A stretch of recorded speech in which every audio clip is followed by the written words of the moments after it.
Hello, and welcome to The Haunted Sponge Digs Into Hunt-A-Killer. With me, Will, and... I'm Kristen. That's my sister, Kristen, if you didn't already know that. From Book Club, Schmidt Club, from Guilty Party. Come on. From our mama? Yeah, anyway, this video has been a long time coming. We're digging into the first premium box from Hunt-A-Killer, 1934. Now, previous to now, Kristen and I already shot an unboxing video. Some of you may not have seen that because it's not currently available on the internet as you're watching this live. That'll do. But we did, and I'll cut it and I'll put it online. But yes, Kristen and I already filmed an unboxing video where we dug into the box. I'm sure we're going to get hands-on again with the actual items in here. Spoiler alert. But there's a reason that we're not really going to do that so much tonight right now. Can you really tell looking? Yeah, you can sort of see it. Yeah, you fully can. There is like a blotchy splotcho on the side of the box. Hunt-A-Killer really went out of their way to make sure that this was an authentic experience. Yes, which I appreciate. Absolutely. I get it. I totally get it. This is as if we found an evidence box that was sitting in a police lockup for the past, like, several decades. Yeah. And so that being the case, I guess maybe mildew has gotten to it. It's a little ookie-gookie. I thought maybe it was covered in, like, lighter fluid. That was a theory of mine for a while, that somebody was going to try to torch this puppy. Yes, I remember us talking about that. But I don't quite think that that is the case. I think it's meant to just be authentically gritty, grimy, what have you. So if we need to handle anything, we have these sweet babies. Yeah. I would just like to mention that... It's time for your exam!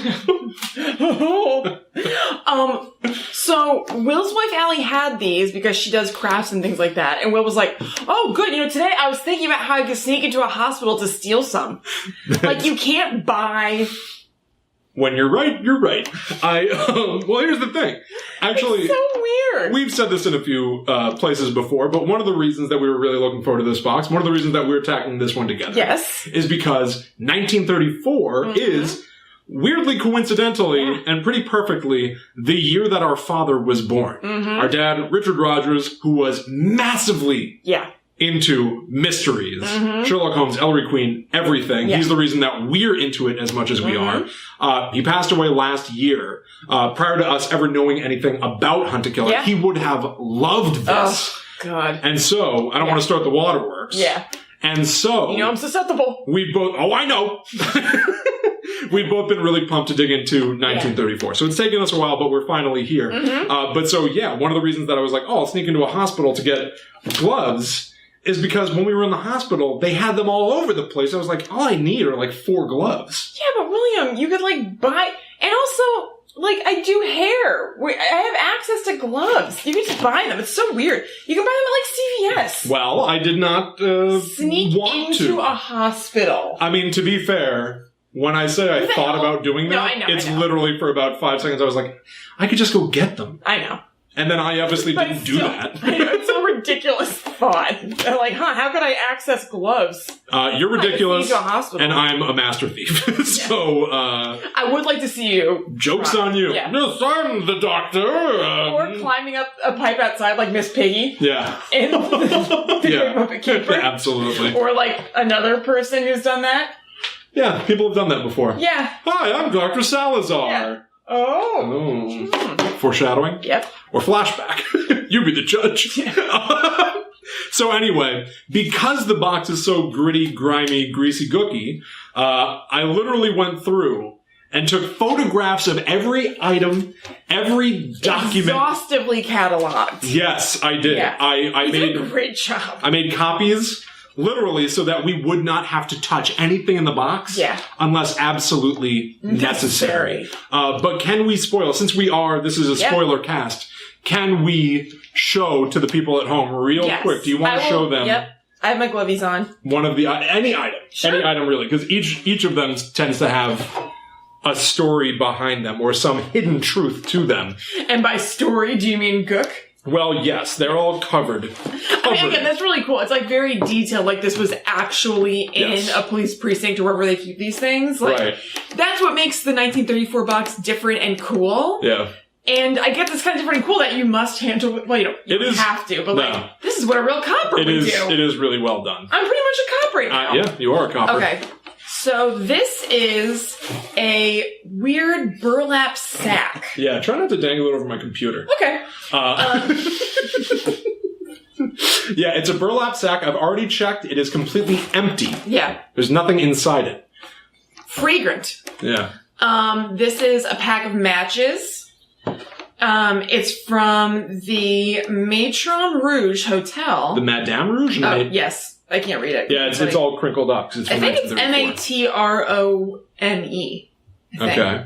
And then it has a little doodle on the inside of the matchbox. I don't know if it's a doodle. I thought that it looks like the word no written inside a heart. Oh, yeah, it does. Right? Yeah. It looks like somebody said, I thought it was somebody's... You know what? Now that I'm looking at it again, the last time we looked in the box, I thought it was somebody's, like, initials or something. I think it is the word no inside a heart. It looks like somebody wrote on, like, a napkin, like, hey, will you be my sweetie? Will you be my gal? Yeah, totally. And somebody sent back coyly, heart, no. No. No, I won't. An a-hole. Yeah. It's kind of a mean move. Yeah. And then... Both an a-hole and a b-hole, if you ask me. Yeah. And then here's a bandana. Yeah. That's a red bandana. Yeah. There's a red bandana. I don't know what's up with the bandana at all. Spoiler alert. I've also come up with a complicated series of notes about all this, and I don't have a theory about the bandana. I mean, if fire is involved in some way... If fire is involved in some way? If. Oh, you're thinking like a Molotov cocktail or something? Molotov cocktail or to guard your mouth and nose from smoke inhalation? Interesting, or just disguising your appearance, like almost like great train robbery. Yeah, right? totally. Just because some of these items are charred and things like that, it seems like... Yeah. Yeah, I mean, you're not wrong. Aspects? That makes sense. It does feel like there's got to be some sort of fiery thing. Can you just show the hat? Yeah. It's at the way bottom. I put it way down there, so you'd really have to get your hands in. I would say that this is the grossest one to touch. Oh, it is. Or the burlap sack. I'm not sure. I think the sack is the grossest one. Your fingers feel bad. But, did you notice there's a... What? Did you notice that there's a hole in the top of the hat? I think I did, but I assumed that it was just wear and tear. Because, like, the hat band is also chewed up here. I just wonder if there could be any significance to the way the hole is. It's like, I don't know if you can see it on camera. There might be no significance. I just didn't notice it last time. No, hey, everything is fair game. It's like, almost like a circle. Like, not just like It does almost seem like a bullet hole. Yeah. Interesting. But it's weird the idea of, like, getting shot in the top of the head. Totally. So it might just be wear. The thing that I thought was super cool about the hat, though, you can see in the brown hat band. Yeah. Right now, you guys can see this little, like, card sticking out of it. But when we originally got the hat, this was tucked all the way in the headband. And we literally had to pull apart the stitching on the hat band to find it. It was a hidden clue inside the hat, which I thought was really awesome. But it also lends credence to a theory that I want to toy around with here tonight, which is that every item that's in that box has I don't know if you can see on camera that these are not pristine white anymore. Really? Yeah. Yeah, you're right. They're getting all gunky and gray. Yeah, a little gray. That is like when like nannies like run their hand on like on the fireplace and test it. Yeah. Like you confirmed that box is dirty. Yes. If us saying it 50 times wasn't the clue you needed. Right. But I think that every single like tangible item in there, because there are also a lot of like police files and documents. Shit. All right. You just pick up that glass? Yeah. Awesome. Sorry. It's all good. Was this yours? It was only the thing that I was going to drink because I'm parched. That's to wash your hands. Yeah, thank you. Anyway. Sorry. It's all good. I was apologizing to the people. Hey, your husband's watching. Oh, really? Yeah. Hey, boo-boo. Yeah. Hey, spoilers for this box. We decided to do it live. We were originally just going to record it. Yeah, why not? Yeah.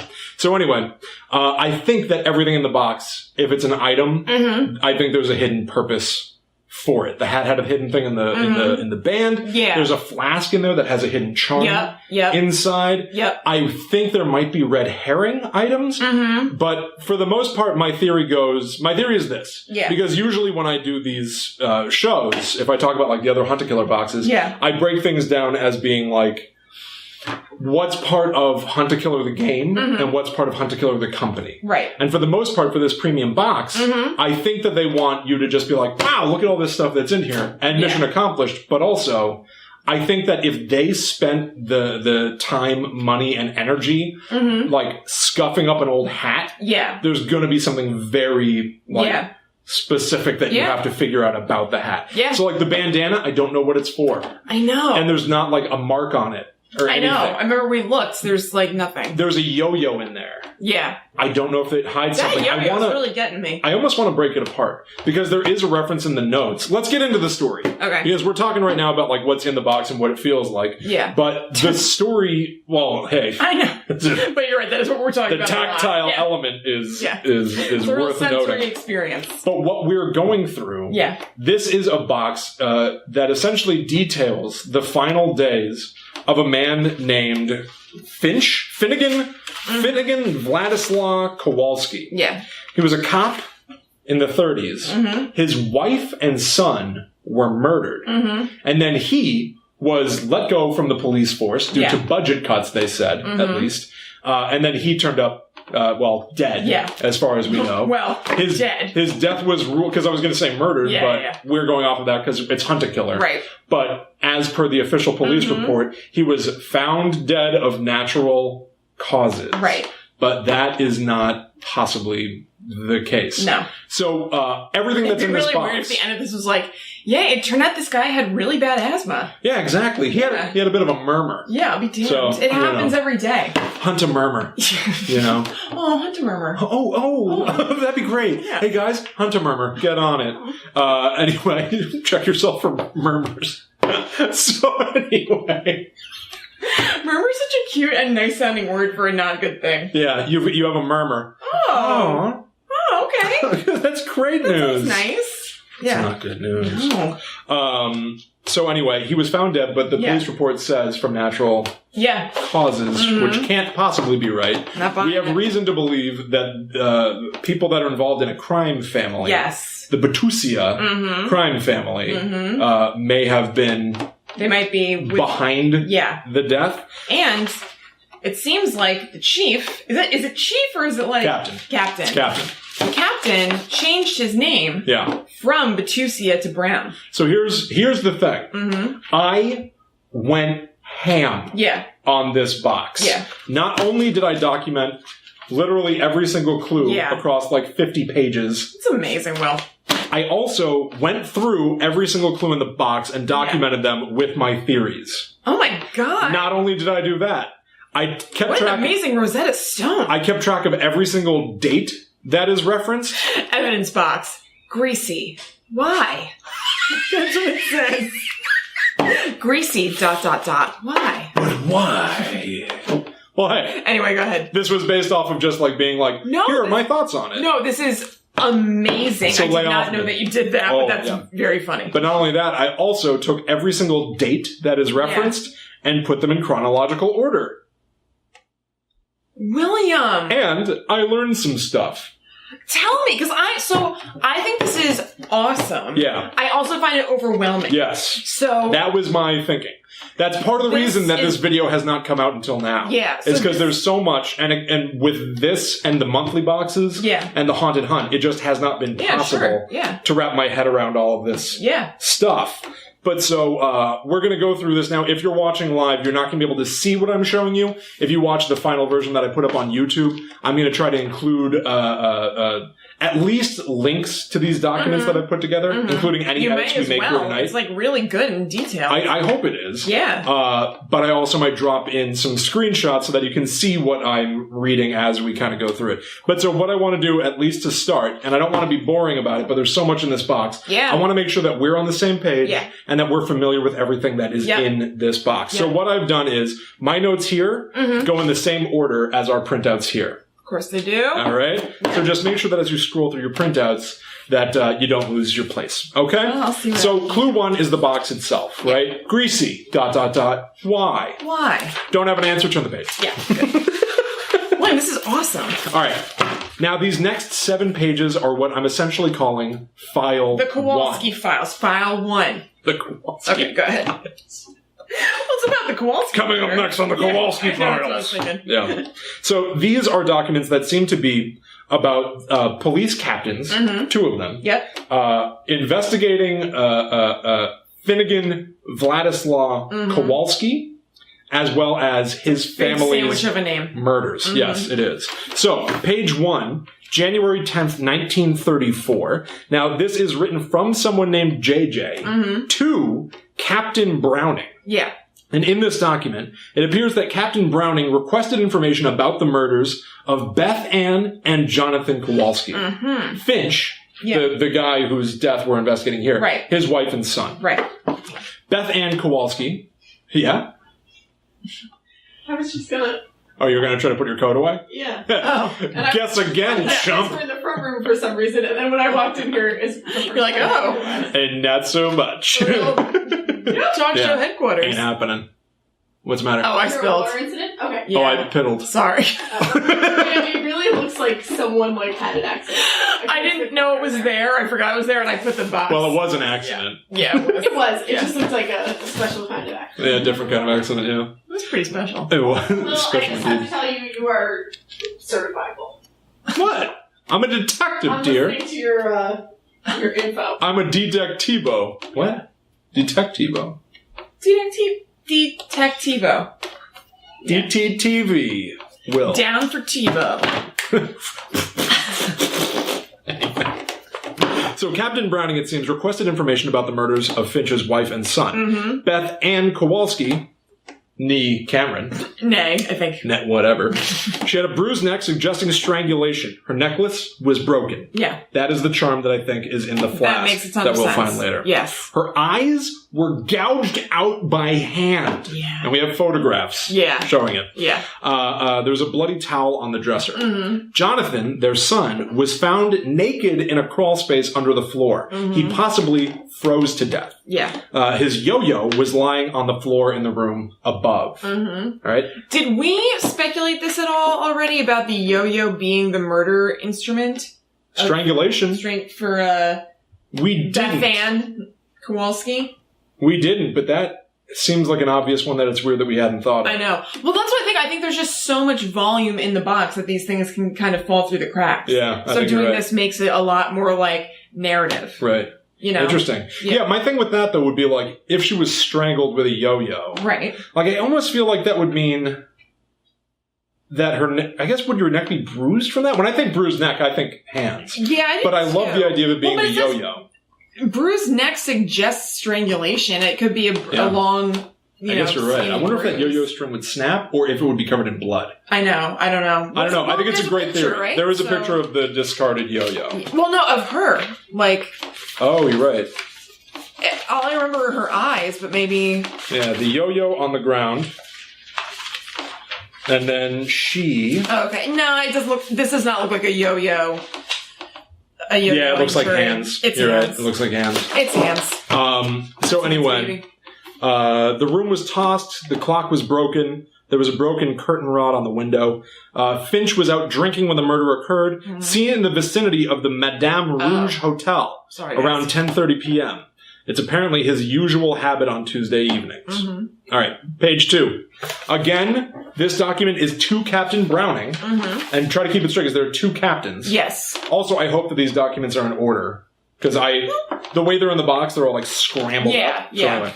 So this is to Captain Browning from JJ again. Browning appears to have requested an update on the case, which JJ does not have. He also mentions that he's trying to track down Huber Roselle, and he also can't really get Finch. Yeah. And that's that. Page 3. This is the death document about Beth Ann Kowalski, where they talk about how her death was violent and suspicious. She had marks and wounds around the neckline, everything that we said. Yeah. Eyes gouged out probably by hands. Small contusion on hip, not recent, caused by a hard angular item like a table corner or chair back. Now, the fact that that was not recent makes me think maybe sort of domestic violence. Right. Like Finch, just because he's the death we're trying to figure out doesn't mean that he's a good guy. Yeah, totally. What I mean? Next page, Jonathan, the son, his death, found dead, suspicious. Found in crawl space. Marks and scratches on hands, knees, and thighs. Maybe he was crawling around. Yeah. Right? Yeah. Death due to exposure hypothermia. Yeah. So he did die from the cold. Page 5. Again, to Captain Browning. This is him requesting for any known aliases of a guy named Boris Roselle. We're going to find out in a couple minutes that Boris and Huber Roselle, because that was the previous name, they're one and the same. They're the same guy. Yeah. They've reportedly been seen in the company of a guy named Tony Batusia in Brooklyn, who is the head of the Batusia crime family. The Familia Batusia crime family. You say that beautifully. Thank you. And then these next 2 pages, one is a cover sheet for Boris Huber I. Roselle's crime file. And now here he is, the man himself. So, I don't know if there's... Boris Hubris. Yeah, the reason that I'm kind of blowing through this stuff is because this is all backdrop. Well, there's also a lot. So, there is a lot. Yeah. So, he was arrested for assault in Brooklyn in 1925. He served 4 months. He came from Britain. There's really not much on this page about this guy to refer to. His build is listed as stocky. Something to keep in mind. She loves stocky, bald men. All right. Now we get to the actual crime scene photographs. So, I'm going to go through them quickly. Beth Ann Kowalski from across the room, I just gouged out. Is that FDR on your wall? That is FDR on her wall. I actually Googled to make sure that I could line that photo up with the correct president. Nice. Yeah. Or wait, is it? Wait. Yeah, I think it is. FDR in the top right. Yeah. Lamp is focal point for some reason, I wrote. Because, it's dead center, the lamp. Like, dead body, lamp. Funny. Why the lamp? Yeah. Can you try to put on those gloves and maybe get the real photographs? Sure. Would you mind? Just because I think they'll show up a little bit better. Totally. These are great for our reference, but yeah. All right, eyes gouged out by hand. You can see there. Next photograph, you can see that the room has been tossed, yo-yo on ground, chair knocked over, body on bed. Her palms are up, which I find weird. This photograph is a bloody towel on the dresser. Yeah, do you want to should I? Yeah, we're there. We're there. Okay, so, yeah. okay. All right, so if you hold that up. All right. Bloody towel. Next photo. Possible murder weapon now. I do like your theory, although I guess it did look like hands on her back. No, it's, The yo-yo on the floor. Discarded when Jonathan was running to the crawl space? Question mark, question mark, question mark? I guess so. I mean, maybe that is one of the red herring items. Yeah. All right, next up, her dead body in bed. Again, palms up, which I find odd. I think. Yeah. And then I now have... from my own files, because that's all the photographs. Yeah. Now I just have close-up shots of the yo-yo. Because I wanted to have, I wanted to have evidence photos, I actually wanted to have little evidence cards. Yeah. I did not do that. That's cool. But a lot of work. And then newspaper clippings. We have 2 of these. And they're both equally cryptic. I arbitrarily titled them Newspaper Clipping 1 and Newspaper Clipping 2. Just because I think it seems like one does follow the other. Yeah. This first one, the headline is New Captain to Steer Local Law Through Stormy Waters. It's from November 1st. No year written on here. We'll get to that later. They say, virile hero Captain Bernard Browning is handsome and energetic, with dark, striking features and eyes that eagerly display his passion for justice. Is this by Bernard Browning? I think it's by his mommy. Would a mommy call her son virile? If she wants him to land like a nice wife in the 30s, maybe. It's weird. This is a telling line. Not much is known of Browning before he became an officer on the beat. Interesting. Very interesting. He has a decade-spanning career. On the back of this newspaper article, headline, Horse Found Dead in Staten Island Sewer. This is about 2 kids that went into the sewers and found the mutilated remains of a horse. Yeah. Which is bizarre. Totally. They were disemboweled and eaten by rats. God. Ooh. No thank you. Giddy up. The boys were noticeably shaken. Yes, they were. Newspaper clipping 2. Mob crime on the rise. This one's from February 13th. It continues to reference Captain Browning, which suggests to me that it was the next February, 3 months later. I think so. Essentially. Homicides, missing person cases are on the rise. Captain Bernard Browning is blaming his predecessor for this shocking increase in crime. An anonymous source within the department suggests Browning will first focus on the O'Malley gang. Oh, they're new to the story. They are. Whose calling card is a red boar, which I have not seen hide nor hair of anywhere else. Nor have I. Red bandana? I know, that's what I was just thinking to myself, if the red bandana could have anything to do with that. Are there boars on a bandana? No, we looked at the bandana Is it all just geometric designs? Yeah, it's just paisley. Well, usually. We looked at the bandana and tried to find... But maybe this is some sort of gang... What? No, I thought of something really cool that has nothing to do with this. Okay, what? The Zodiac ciphers? Yeah. I thought it'd be really fun to try to download the first Zodiac cipher and try to solve it myself. And then I was looking at it, and it looked to me... holding this up to the light to see if there's anything weird. It looked to me like the Coach bag thing, where it's like a repeating pattern all over the place. Has anyone made like a Coach bag pattern out of the Zodiac ciphers? Oh, I would totally carry that. How cool is that? William? Yeah. That is awesome. Haunted sponge merch. Which is just... great idea. I mean, it's like just murderabilia. Yeah, but it's like subtle murderabilia, because I'm not really into wearing like... Well, it depends on what it was. I should say I don't have any murdery stuff like that. But that's very like weird and subtle. If I had like a bougie, fancy looking bag that had like Zodiac ciphers on it. Yeah. Oh, man. It's pretty wild, right? Yeah. Thought of that yesterday. Thought it was pretty cool. Oh my god, you have so many good ideas. I'm a dreamer. Yeah. Anyway. Yeah, I don't think there's anything here. But this is a tool from the monthly boxes. Yeah. I would highly doubt that any of these are required to solve this mystery, but it was worth trying. Yeah. All right, so this article also goes on to say Browning ascended to his position in November of last year, which I think is the open and shut case on this being the second of the articles. Right. Back half of the article, it gets cut off. This time it's not like a complete article. It gets like totally shredded. It's obviously part of a wider piece, and it seems to have something to do with income changes among farmers. Seems genuinely irrelevant. Yeah. All right. Next up, this flyer. Neighbors for Justice Unite. Or Unite for Justice. Protest planned...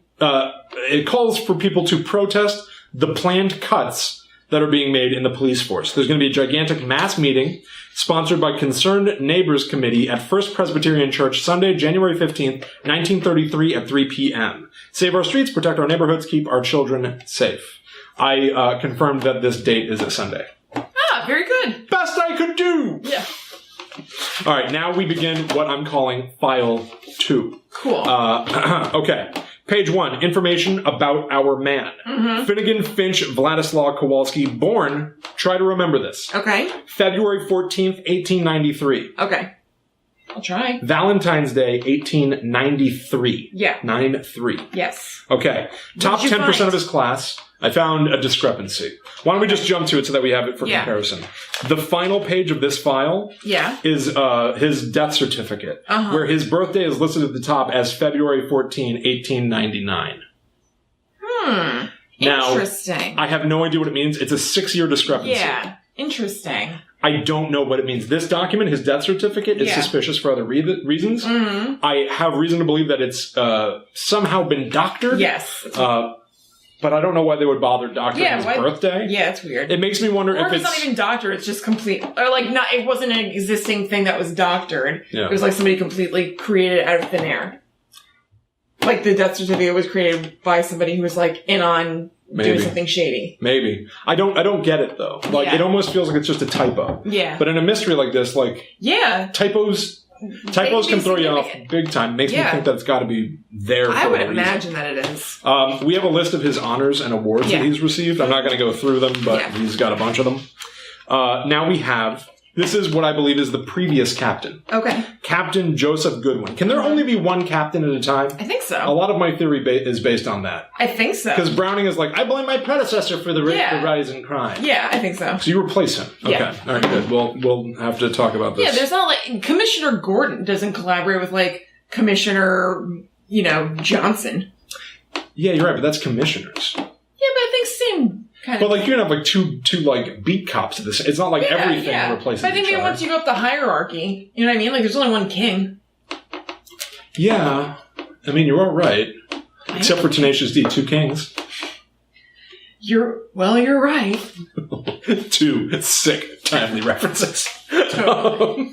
All right, so this is a document of a review of Finch that the previous captain did, Captain Joseph Goodwin, saying that he loves Finch. He's a great boy, a sweet boy. He reminds me of a young Joe Goodwin. It's just a weird thing to say. It reminds me of a young me. That's an annoying compliment for somebody to give. When you're like, you know what, you remind me of myself. I'm like, so you must really like yourself, I guess. Yeah. Or if you're like depressed and you don't like yourself, or you're like, you must have been a real piece of shit. You must have really sucked then. I guess you stink. Anyway, his work on the Miller case earlier this year saved me a great deal of headache. Don't know what that is. Don't know what that Miller, is. O'Malley. Yeah. I'm not saying there's a connection, but we're getting references to stuff in the greater universe that I don't know how to pull into this mystery. Yeah. All right, memorandum. Detective Kowalski was let go December 28th, 1932, due to budget constraints. That's all there is on this page. All right.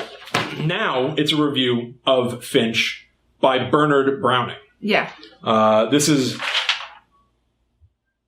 This is a month before he was let go.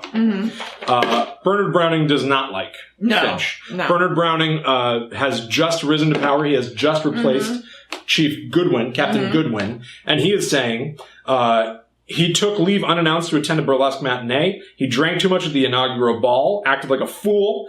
He's on probation for a violent outburst in the station, excessive force and interrogations, insubordination. He's ineligible for further review until he proves himself the asset to the department I was promised. So a pretty dramatic flip-flop. Like hyper dramatic. Yeah. Like who do we believe? Is one person, does Browning have it out for Finch, or did Goodwin cover up for Finch? I'm inclined to believe that Browning has it out for Finch. I know. Because there's shadiness with Browning. Yeah, no one knows what his career was until he hit the police force at all. No one knows anything about him. Yeah, so I don't trust this guy. It's weird, though. It's just weird.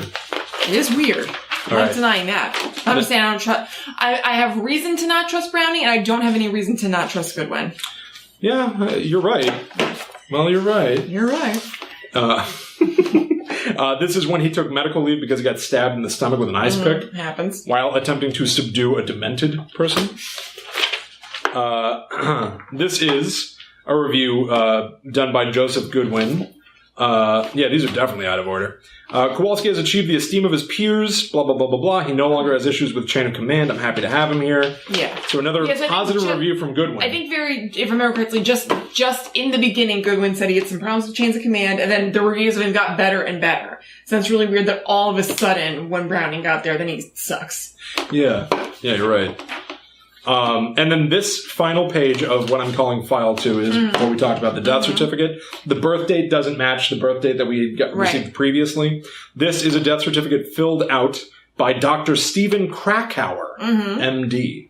You can see that there's a light stamp on the page of December 30th, 1934, which is the date of his death. I hereby certify that I, or a staff of physician of this institution, attended the deceased on December 30th, 1934.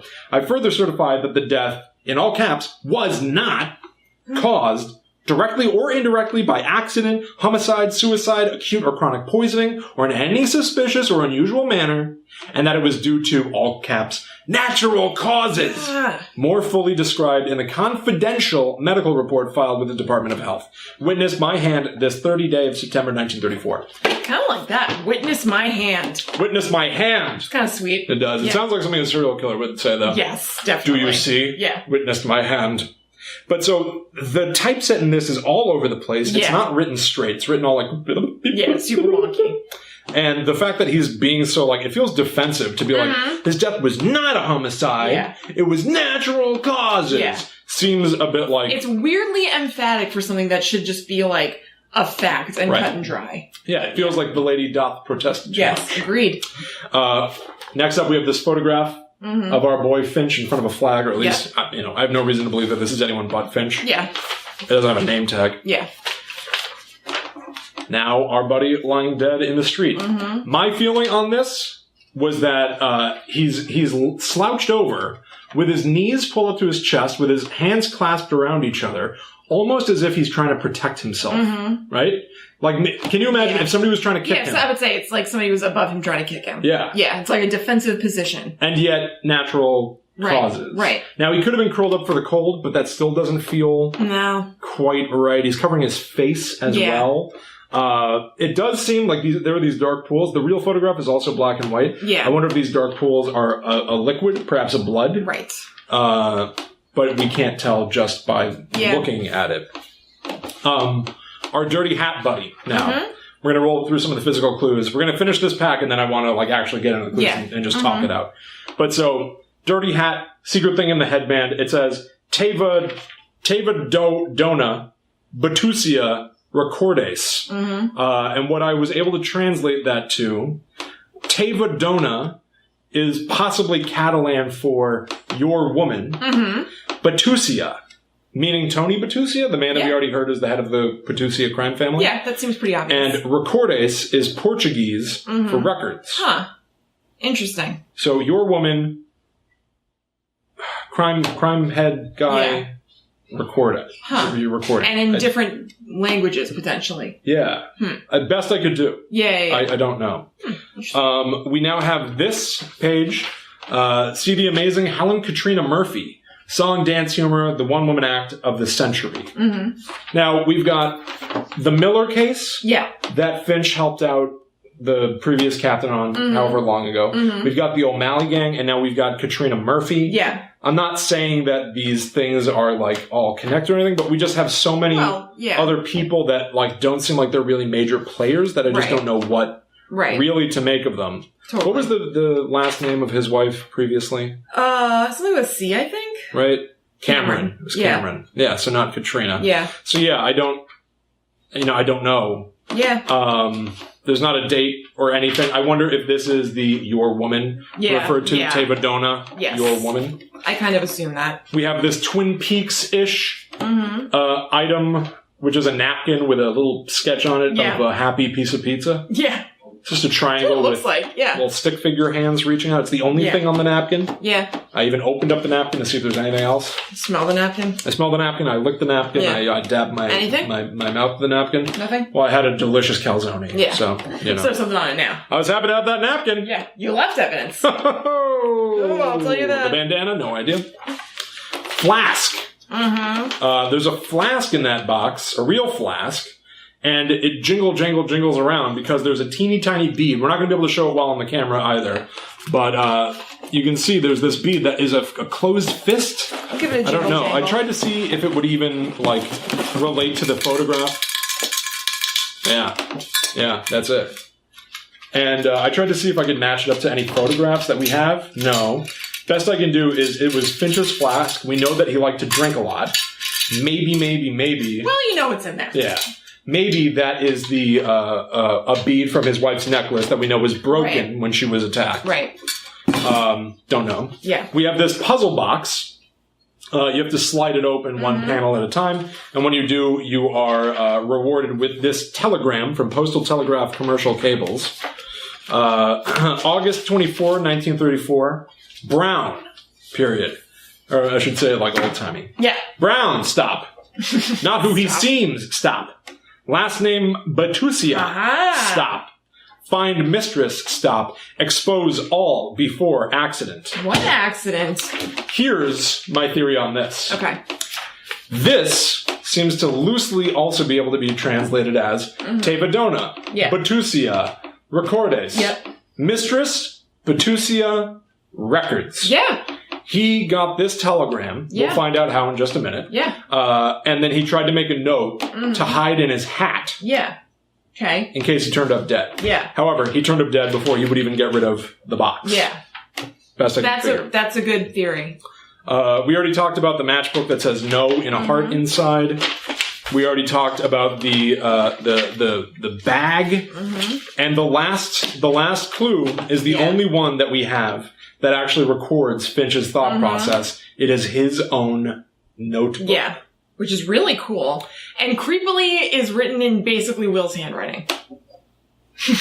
Yeah, it seems like it was a lot of work, too. Yeah, for sure. To do that in all of these boxes? Yes. That's insane. Considering Hunt a Killer as, like, a logistical series of items to be sold and manufactured, this was literally handwritten. Yeah. For every person who buys 1934, they have to handwrite this notebook. Totally. That would be madness. The thing on the no and the heart on the matches is handwritten. Like, obviously they distressed all this stuff. Yeah. Like, it's a lot of work. They put, like, a ton of effort and heart into it. It's Absolutely. really cool.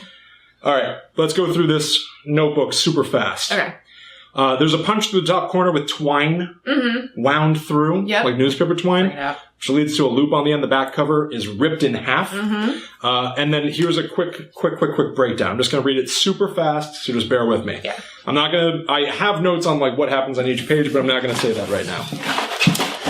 Kowalski found this journal in a trash can behind the hotel. Questions why Beth Ann's eyes were ripped out. Says John, his son. Dirt on me. Oh no, it was just a tickle from the... it was a tickle. Oh, it was just a tickle. Because it's like, you know, this twiny stuff that has little things hanging off of it. Yeah. Anyway, this is the notebook. Yeah, all handwritten. Pretty cool. So who at Hunt a Killer stole my handwriting? Yeah. Anyway. It's funny.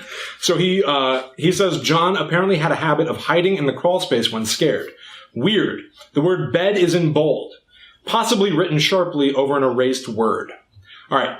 He suggests that if Browning hadn't fired him, he would have caught his family's killer. He has in bold the letter E.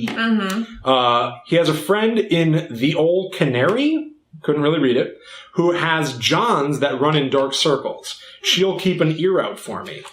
Hellcat don't know nothing yet. She gave him a puzzle box, though. He can't open it, wonders who she got it from. Kicked a pigeon today. Yeah. It pissed him off. He got pissed off at a pigeon. It got him all in a lather, he said. Yeah, got me all in a lather. So he kicked a pigeon, he wrote in his book. Yeah. All right, he kept John's yo-yo to comfort himself, though it's a little more beat up than he remembers.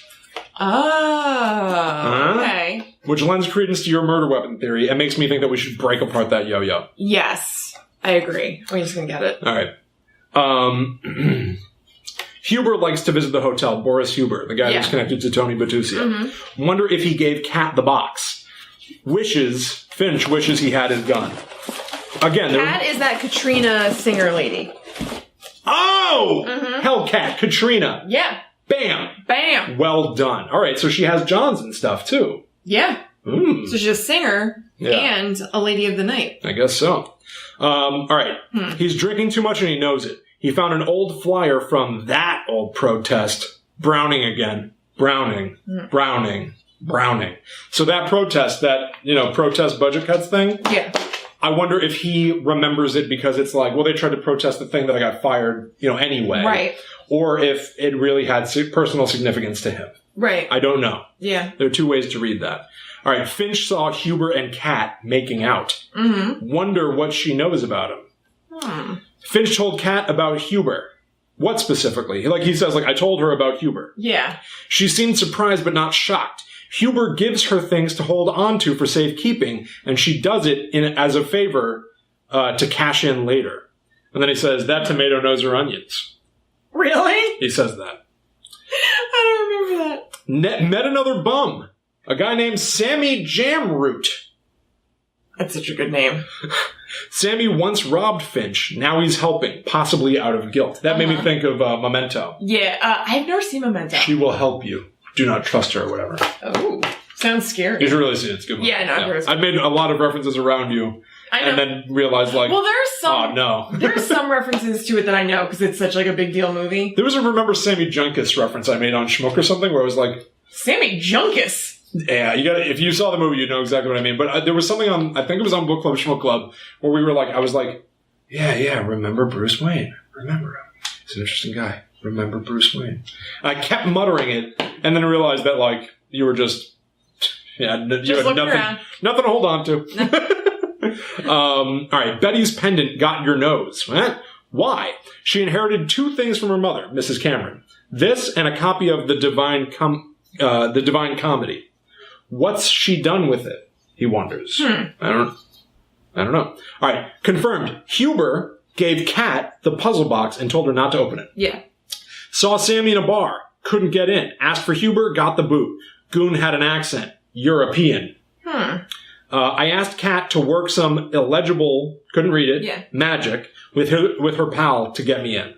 Browning hired a ton of new cops, but not Finch. He's upset about it. Now I'm begging for tin. Yeah. He's bitter about it. He's upset. Kat sold Finch rummy. It seems like it's just slang for booze. Yeah. Jamfoot got weird when Finch asked about his family and just gave him that weird symbol on the napkin. So that triangle with arms came from Sammy Jamroot. Finch left his hat. So good. It's amazing. Finch left his hat at the bar. Kat doesn't know what Jamfoot's sketch is. Finch asked her to get his hat back from Huber. Finch accidentally scared some old lady and her kid walking down the street. He misses his son. Saw Jamfoot picking rags from a rag picker. Bums a sneak if I ever saw one. So he doesn't trust him, or I guess. Yeah. Final 2 posts. He got his hat back. Hellcat and Huber are close. Huber and Jamfoot are close. World's a bunch of flocks. So I guess he feels like he's at the center of a big conspiracy. Yeah. Maybe he's being played by Huber, Cat, and Jamfoot. Yeah. All right. Finch thinks Browning knows more than he lets on. This is his final listing. They stopped him trying to get into the station. Oh, you saw it? Yeah. One guy, Tom or George, Kip, Ned, short name, literally wrote that, it's a Seinfeld reference, made me laugh. It's the only reason it's in there. I didn't know you were going to see it. Oh, wait, I did. I sent you this. Yeah. Slipped him the file of his family's case with Huber's file in it. Looks like lots of dead ends. Looks like it. Kristen, I don't know. I don't either. I just don't know. Tough. On the one hand, I want to say that, like, maybe it is as cut and dry as being like, all right, well, Captain Browning. They say Brown is maybe not his last name. Right. He's Batusia. So maybe the captain of the police is in the crime family. Right. That's what it sounds like. Fires Finch because he's investigating the murder of his wife and son. Right. And Batusia knows that somehow that murder was done by that guy, Boris Hubel or whatever his name is. Rob Hubel. Rob Hubel did it. I already forgot his name. It's not on the screen right now, so I can't remember. Boris Huber. Okay. Yeah. So maybe like his wife and son were killed by somebody in the crime family. Yeah. Coincidentally, a member of the crime family is now the captain of the police. Yeah. And so he got fired so that he would stop looking into this crime. Yeah. Then he's out on the streets and he's trying to dig out information. But guess what? They're all in on it. It's like everyone he turns to, every confidant is also dirty. Right. And then they secretly kill him. The dirtiness of the box is really just a metaphor. Because he's starting to get closer. Because everybody's hands are dirty. Even ours. Oh. But here's the thing. If that puzzle box with the thing about being like, find the mistress, that guy's real name is Batusia, get the recordings, if that was given to her by Boris Huber, why is he trying to communicate something that could unravel everything? So is he double agenting for the side of good? You know, like I don't. We don't have anything to indicate that. I know. So here's what I did. This is the final matzo ball. At least of like what I tried to put together on my own. Yeah. Okay. I put all the dates in order, and only a few things really like sort of jumped out at me. One, the 2 birthdays that don't match. I don't know what that could really possibly mean. Yeah. Okay. Unless it wasn't his dead body. Unless they doctored a file from someone else that was born around the time or something. Maybe, but like if you're doctoring it, you should also, make sure, I think. Yeah, just don't screw up. Okay. Okay. Finch, on November 1st, 1931. Here are some events that occurred. Captain Joseph Goodwin, who liked Finch, is replaced by Captain Bernard Browning, who doesn't like Finch, and who might be part of the Batusia crime family. Now, they said Brown is actually Batusia. His name is Browning. But, I mean, come on. It could have been an abbreviation. Yeah. True. All right. Also that day, same day, November 1st. Telegram. You got to keep snappy. Telegram. Yeah. Also November 1st, 1931. Those children find the mutilated dead horses in the sewer. Yeah. Which feels unrelated, except so much other stuff happens that same day. This is the same day that Finch gets stabbed in the stomach with an ice pick while attempting to subdue a demented person, witnessed by John Janicek Mills at 9:45. Yeah. So now we have the O'Malley gang, the Millers, Mills. Yeah. And whatever that other one was, Katrina Martin or whatever the hell her name is. A lot of M names, which doesn't necessarily mean anything. It's just it just makes it complicated. And it's the day that Finch gets awarded for meritorious police duty and gets a Purple Shield, which would be for getting stabbed on the job. But that's a lot happening all in one day. Yeah. For this thing that spans years. Yeah. This case spans years. That all happens on November 1st. Yeah.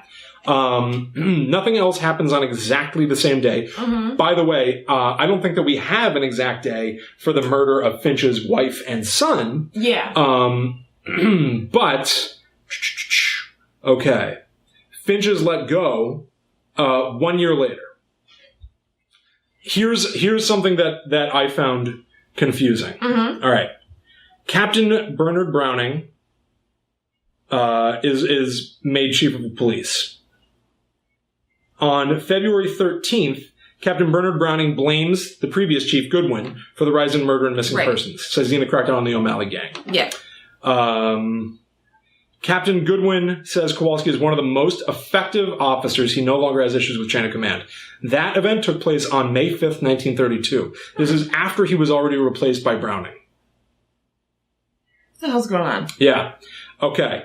Now, Browning reviews Finch. There can be two captains. This is part of why I was so confused. Okay. Captain Bernard Browning reviews Finch next. Yeah. He has yet to prove his merit to me. He drank too much, violent outbursts, uses excessive force. Where's the other review? Because some of these reviews happen out of order. Okay. All right. Let me back up a little bit. October 1931, Goodwin reviews Finch, glowing review. Then he is replaced by Browning. Then Goodwin, though he's been replaced, reviews Finch again and says he's one of the most effective officers, no longer has issue with chain of command. Then Captain Bernard Browning reviews Finch a mere 6 months later, saying that he sucks and drinks too much. Yeah. And a month later, he's fired. Yeah. So there's a weird review in there. Yeah. Where Goodwin has already been replaced, and yet he's writing a new review of Finch. Right. Don't understand. Yeah. Are some of the documents could it be a mistake? Doctored? That's the thing. I don't know if they're mistakes. Yeah. Because they're just happening in here, and I want to believe that they're part of it. Yeah. Right? So let me go to file 2. These I also just kind of have labeled. I just want to confirm. Yeah. All right, here we go. File 2. Oh, my planning. Your files. All right. October 24th, 1931. Goodwin. Kowalski struggles with chain of command, but he's a good guy. His work on the Miller case, blah, blah, blah. Got me out of a tight jam. Then he's let go December 28th, 1932. Okay. Browning. All right. 1931, good review by Goodwin. 1932, November, bad review by Browning. May 1932, prior to the bad review, another good review by Goodwin after he was replaced. I think it's kind of a mistake. You think it's a mistake? Yeah. Why? Because why would they doctor that? It doesn't make any sense. Why would that be doctored by somebody within the game? I don't know. I think it's an error. Maybe they were slipping old files in saying, even the good review says he has issues with chain of command and stuff, to make it build a case for why he was fired in the first place and nobody would look too close. Maybe. All right. That's all the stuff that I found in here that seemed like it didn't add up. Yeah. Give me that yo-yo. All right. Because I'm going to break it. It doesn't... I didn't really play with it too much, but it seems like it's solid wood. Okay, go ahead. Well, I'm solid steel. I'm solid gold. Oh my god. It appears to be a yo-yo. It does appear to be a yo-yo. Well... Looking like a normal yo-yo. Looks like a normal yo-yo. Yeah. Oh, no. Damn it. Yeah, nothing. Nothing. I don't know. Just nothing. I want to look at the solution. Do we dare? Yeah. I think you've exhaustively cataloged this stuff. We've touched all these dirty items. We can't figure it out. I don't want to just... All right. Do you feel like you have more places to go? Why don't we do it this way? Do you feel like you have no places to go? Do you feel like you're just stumped and like you couldn't even riddle it out? Because we could play a new game from here. I don't know. I'm pretty tired. So, but No. We stopped tonight. We stopped tonight. No. But I'm saying I'm tired, so I'm inclined to say yes. I think that's all I know, but maybe not. Because let me throw you something right here, right now. Yeah. There's no other place I'd rather be. I was just okay. Go ahead. I was thinking the same thing. You could open that solution envelope. Okay. And you could read the full solution. And then we can do another episode someday. Mm-hmm. So don't read it out loud. Right. We do another episode where we play hot or cold. And I posit theories, and you tell me if I'm way off the mark. Yeah. Or if I should keep digging. Yeah. What do you think of that? Yeah, sure. You'd be God. Yeah. You would be as a god. I like that idea. Do you want to do that? Yeah, sure. All right, that sounds fun. Open that envelope, and let's just see what your reaction is. Okay. Again, try not to give anything away, especially not to me. I won't. And make sure it's clear that this has not even been opened until this point. It hasn't. Look. If I made any revelations up until now, I want full cred. A bunch of snakes or dirt aren't going to fall on me. I love snakes and dirt. Yeah. All right. Ha! Don't look. What's going on with this? Uh-oh. Has it been like that for a long time? I mean, I have no idea. I was looking at my notes. I don't care. We have another recording going. I mean, I do care because I want people to see it, but I don't care because we have a back. Oh, I don't want to look. Careful.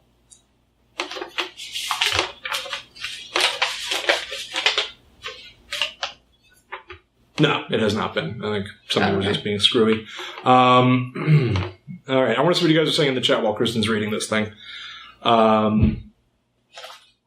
Tina said, I have found a translation that said, your wife, remember. That's interesting. Okay. His code is really clean, it seems. I like that. Good point. No sound? You guys can hear us, right? Please tell me you can hear us this whole time. I want to watch, but I don't want to spoil.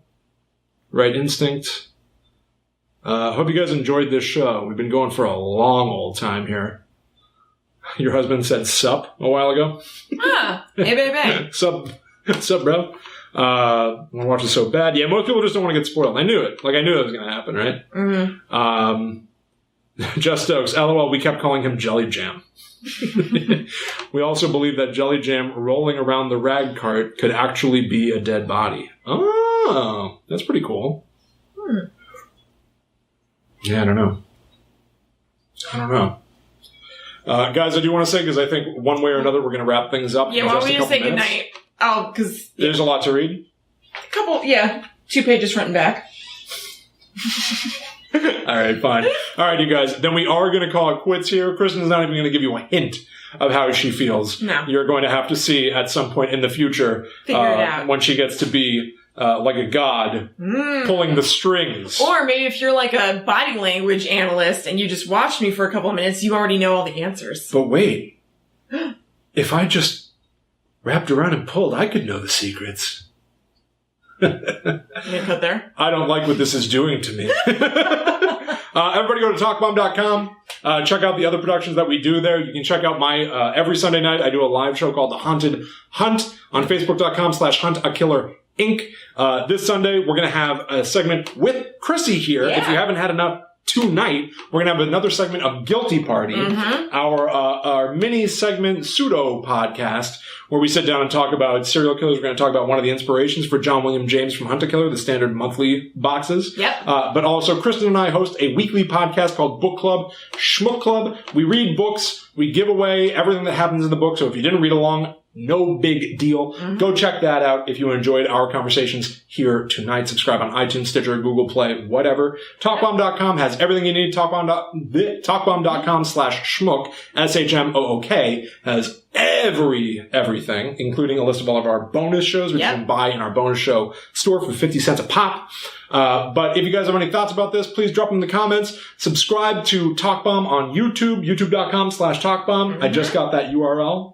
So now I don't have to... Yeah. Nice. Yeah, Excellent. I made a lot of behind-the-scenes changes to the Talk Bomb stuff recently. Yes, totally. Including new icons done by Michael Gage Costa. Anyway, thank you guys so much for watching. If you want to talk to us, you can. We're all over the internet. Kristen, why don't you tell them how to get to you? I'm at Chillin' Kristen on Twitter and Instagram. I'm at Haunted Sponge everywhere. Please know that, and please never forget it. Follow me, talk to me, send me weird cryptic stuff. Sometimes people have, and sometimes it's been awful. Sometimes it's cool. And I will see you in a future show of something. We both will. Yep. But until that time comes, keep digging, detectives. Dig until you can't dig no more. But make sure you're wearing gloves. Goodbye. Bye.